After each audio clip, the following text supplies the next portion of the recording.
हिकड़े ढुक पानी जे लाइ परेशान हूं। रिश्ता टुटजी विया हिन पानी जे करे। हिन मुंदा असां रुंबा छॾाए वेंदा हुआसीं। नाइली जे करे असांजी हालत हीअ लॻी पई आहे।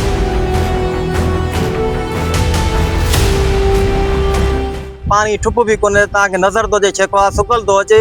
बिज जेके आहिनि त असां जेके आहिनि ट्यूबवेलनि ते कया आहिनि। बिज बि हाणे वॾा थिया आहिनि, टाइम वञे थो लूरी माल खे जेके असां ॾींदासीं। छेकवा जेको साजिद पठान जेको दारोगो आहे ऐं सिंगत मकोल जेको आहे उनजी नाअहली जे करे असांजा ॾिसंदा छेकवा जी हीअ हालत आहे। असां नंढा हूंदा हुआसीं छेकवा में ॿिंडियूं लुरंदियूं त बाक़ाइदे ॾिसंदा हुआसीं त को ॿार न बुॾी वञे।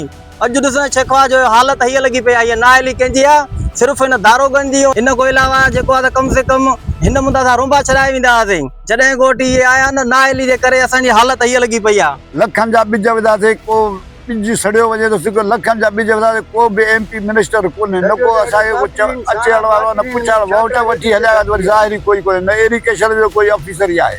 कोई बि ऑफिसर ई कोन्हे।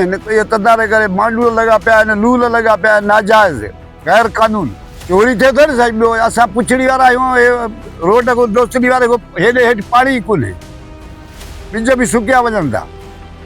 1000 एकड़ करोड़े जरे बस आई 1000 जा हितो को वञी वञो शाख ते लॻो वारे जे पीछे दग ताणी सभु रईस जी पीछ आहे, पाणी कोन्हे। न असां वटि पाणी, न असां वटि को सिस्टम, न असां वटि हिकड़े ढुक पानी जे लाइ परेशान हूं। इहा डीज़ल आहे। जॾहिं असां ट्यूबवेल था हलायूं त पाण में बिरादर विड़ी थी पए उते। त हो थो चए त माड़े पाणी अॻ में अचे, हो थो चए त पाणी ट्यूबवेल माड़े अचे। पाण में विड़ी था पवनि, पाण में अज़ीज़ क़रीब रिश्ता टुटजी विया हिन पाणी जे करे। बिरादरियूं टुटजी वियूं हिन पाणी जे करे। छो त हिते कहर आहे, ज़ुल्म आहे, नहाक आहे।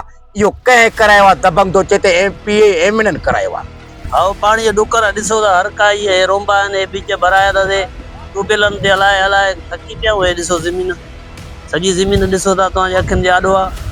बिज चाइना जा आहिनि, लखे रुपए जा आहे। कंहिंजो लख जो देरो आहे, कंहिंजो 2 जो आहे, कंहिंजो 3 जो आहे, कंहिंजो 5 जो आहे, कंहिंजो 10 जो आहे। सॼो ज़ुल्म आहे। न MP थो अचे, न MN थो अचे, न को मथां को अहिड़ो ऑफिसर केर बि कोन्हे। बाक़ी रुगो इलेक्शन जे लाइ अचनि था, उनखां पोइ हर को पाण कुड़मी हिक ॿिए जा वार पटनि था बीठा। बिज जेके चाइना जा आहिनि, ॿिया का बासमती आहिनि, को ॿियो सुपर आहे, सभु इहे लखनि जा आहिनि, लखनि जा। हर माण्हू खे ख़बर आहे। ग़रीब गुरबो इहो व्याज ते वठी बिज पोखे थो, करे थो, इहो सभिनि खे ख़बर आहे।